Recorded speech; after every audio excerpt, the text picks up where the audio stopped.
और कब कह दे कि तुम्हारा महीना पूरा हो गया, अब किराया दो और जाओ, तुम उसको मना भी नहीं कर पाओगे। रे मन मुसाफिर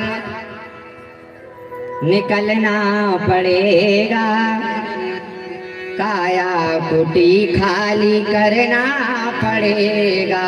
रे मन मुसाफिर निकलना पड़ेगा, काया कुटी खाली करना पड़ेगा।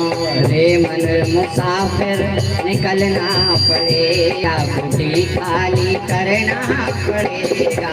रे मन मुसाफिर निकलना पड़ेगा, काया कुटी खाली करना पड़ेगा।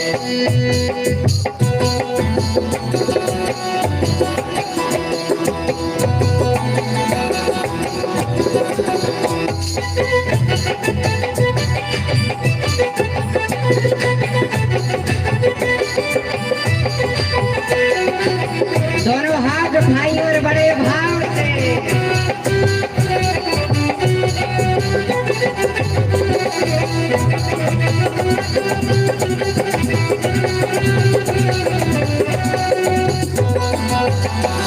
और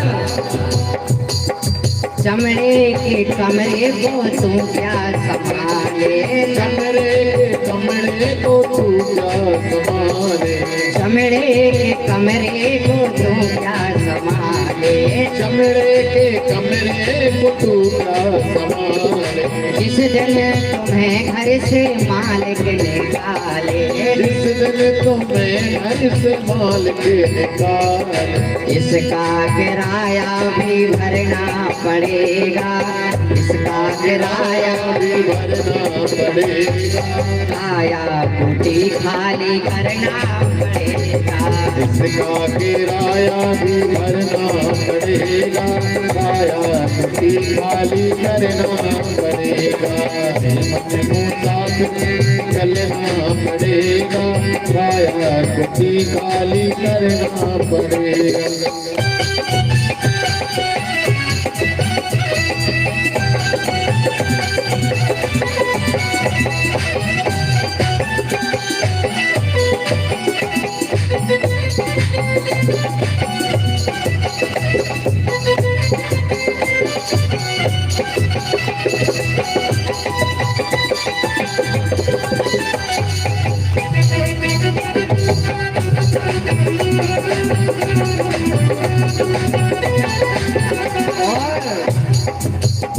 अरे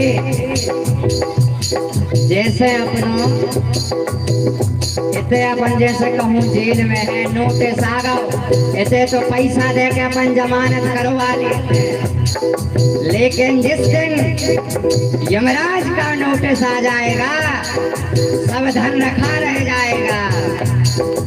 आएगा नोटिस जमानत ना होगी, आएगा नोटिस जमानत ना होगी, आएगा नोटिस जमानत ना होगी, आएगा नोटिस जमानत ना होगी।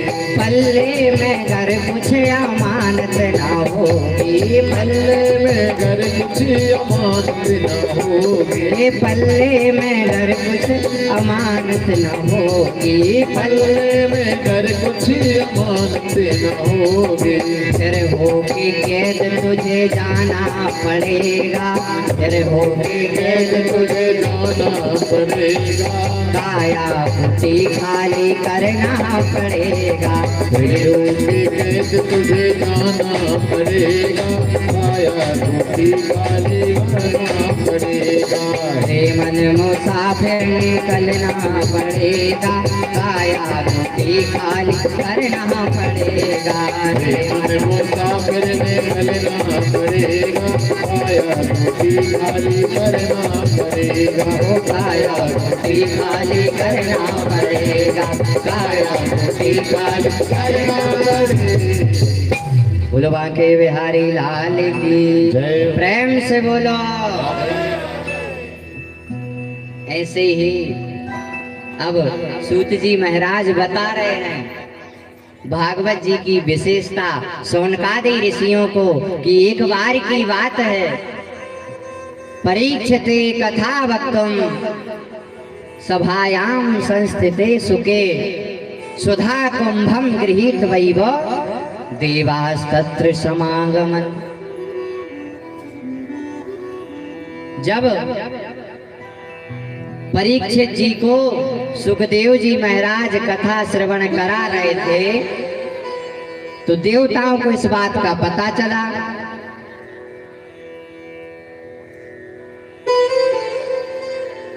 कि पृथ्वी लोक पर कुछ बड़ा और धार्मिक कार्यक्रम हो रहा है। तो इंद्र ने अपने साथियों के साथ वरुण अग्निदेव इत्यादियों से पूछा कि यार पृथ्वी लोक पर क्या हो रहा है। तो इंद्र को पता चला कि भागवत कथामृत परीक्षित जी को सुखदेव जी पान करा रहे हैं। अच्छा, इंद्र को भागवत जी की महिमा पता थी तो इन्होंने सोचा क्यों ना हम जो हमारे स्वर्ग का अमृत है वो ले जा रहे हैं और जो कथा अमृत है वो हम ले लेंगे, स्वर्ग का अमृत परीक्षित जी को पान करा देंगे।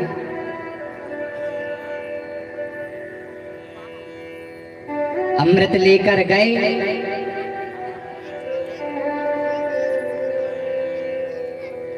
देवताओं ने कहा सुखदेव जी प्रणाम। सुखदेव जी तो समझ गए कि जरूर इस स्वार्थ के प्रति आए हैं। सुर नर मुनि सब की यह रीति तो स्वार्थ लाग करें सब प्रीति।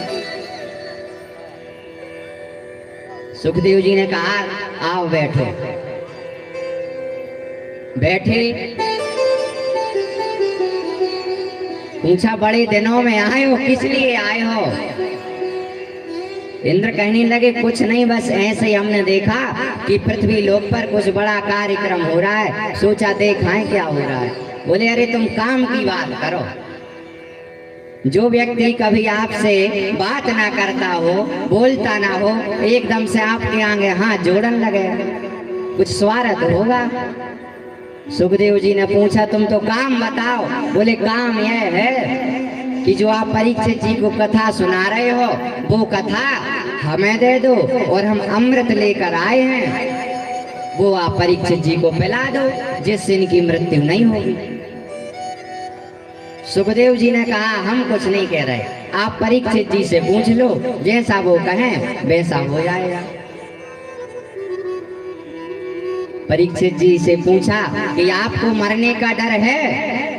बोले पहले था लेकिन अब कथा सुन रहे तो अब नहीं बचा। बोले तो एक काम करो, आपको अमर रहना है? बोले नहीं रहना। और लालच दिया। बोले हम जो स्वर्ग का अमृत है वो लेकर आए हैं, आप इसको पान कर लो, इससे आपकी मृत्यु नहीं होगी। तो परीक्षित जी क्या कह रहे हैं? वो सुधा को कथा लोके को कांचः को मणिर महान ब्रह्मरात्रौ विचार्यैवं तदा देवान् जहासः। बोले को सुधा को कथा लोगे, तुम अमृत की तुलना कथा से कर रहे हो, मतलब तुम मणि की तुलना कांच से कर रहे हो। अरे जाओ, तुम तो शुरू से छलिया रहे हो। तुमने अपना वज्र बनाने के लिए ऋषि दधीच की हड्डियां मांग ली थी, भगा दिया।